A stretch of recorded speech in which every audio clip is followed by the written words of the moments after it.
by terrorists, hustled regularly in the international arena, and sometimes we feel almost alone. As mayor of this amazing city, I have a very clear view of our faith and future. I know our long history. We're standing in the center of it. 2,000 years, Jews were expelled and could only pray to do what we're doing here in a free, united city of Jerusalem. 6 million Jews, including parts of my family, were murdered in the middle of Europe in the 20th century. Our Arab neighbors challenged us with 7 wars. Many of Israelis lost their friends, including myself. Friends of mine in the army defending our borders and families. But we're driven with courage and a just cause. We returned and reestablished the Jewish state. We reunited the holy city of Jerusalem. And we stand here today to share with you that Jerusalem is our destiny, and we will not derail from our vision.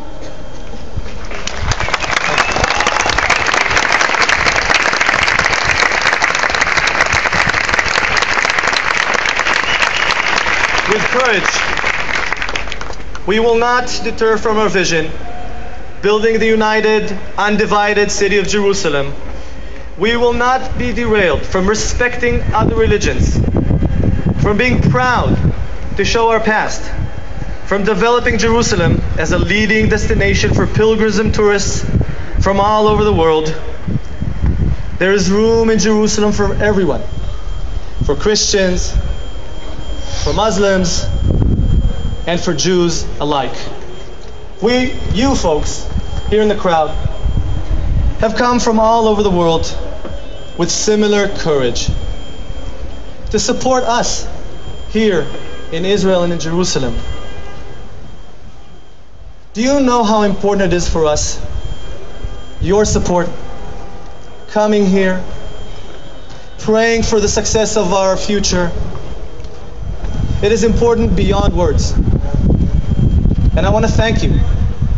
For those of you who made the journey, and for those of you back home that intend to make the journey, thank you for the support of the people of Israel. I'd like to thank you for the support, for the unity of the city of Jerusalem.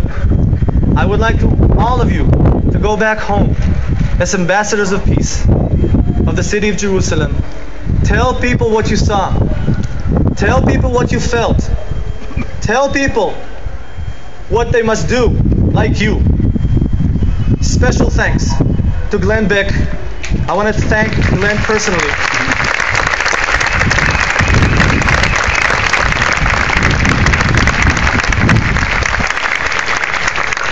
Personally, for your friendship and courage. And there's a prayer in Hebrew. In Hebrew it says, Leshana haba b'Yerushalayim habnuya. The translation is, we would all like to see you all here next year building the city of Jerusalem. Thank you and welcome.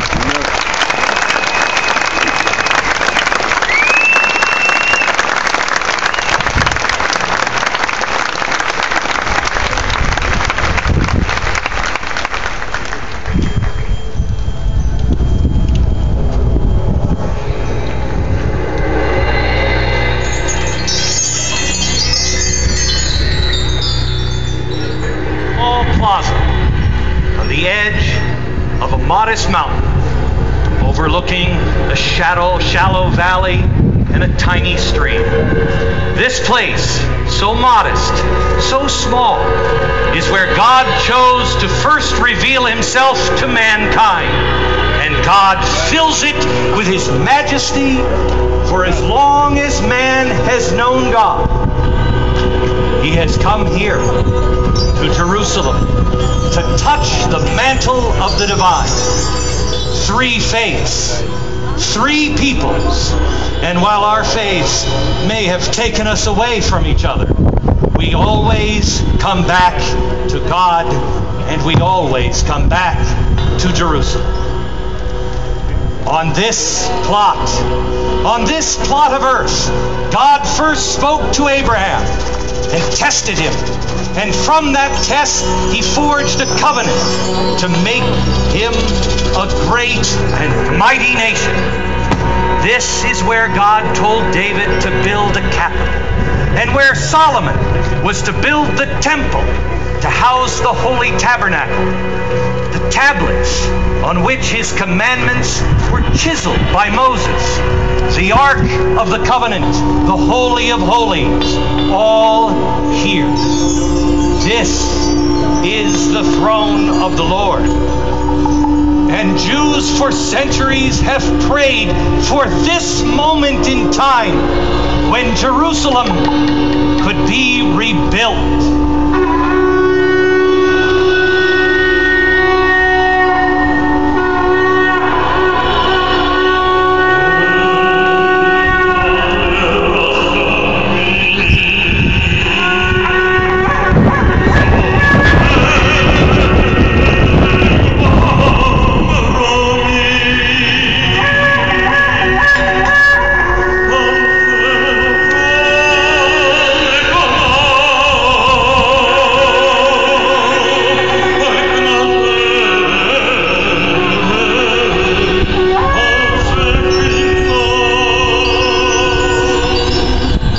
This city has drawn seekers and teachers, pilgrims of every age. 2,000 years ago, one man came to this city, a carpenter and a teacher.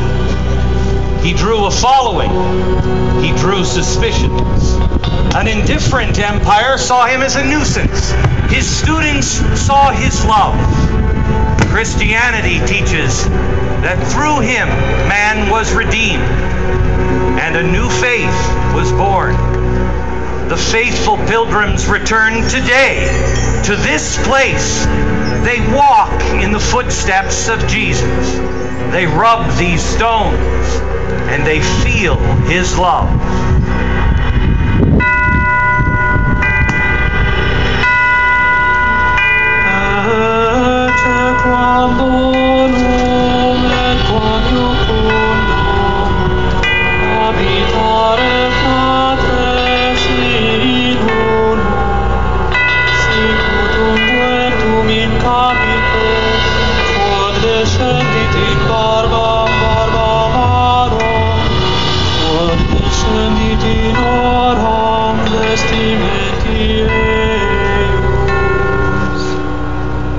Control of this city has passed from one empire to another, from one faith to another. And as a new faith from the tree of Abraham came from the east, it found purpose here and built a shrine on this spot.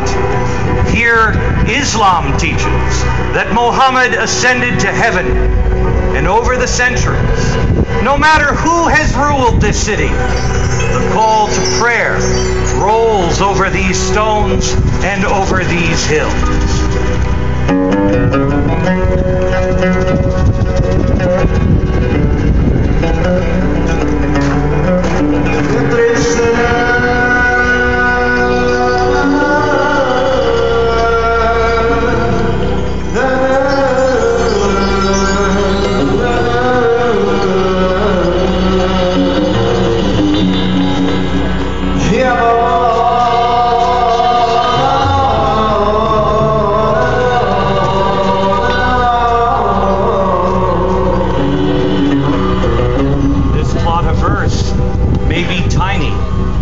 But it has been large enough for three faiths and the pilgrims and the faithful who come here.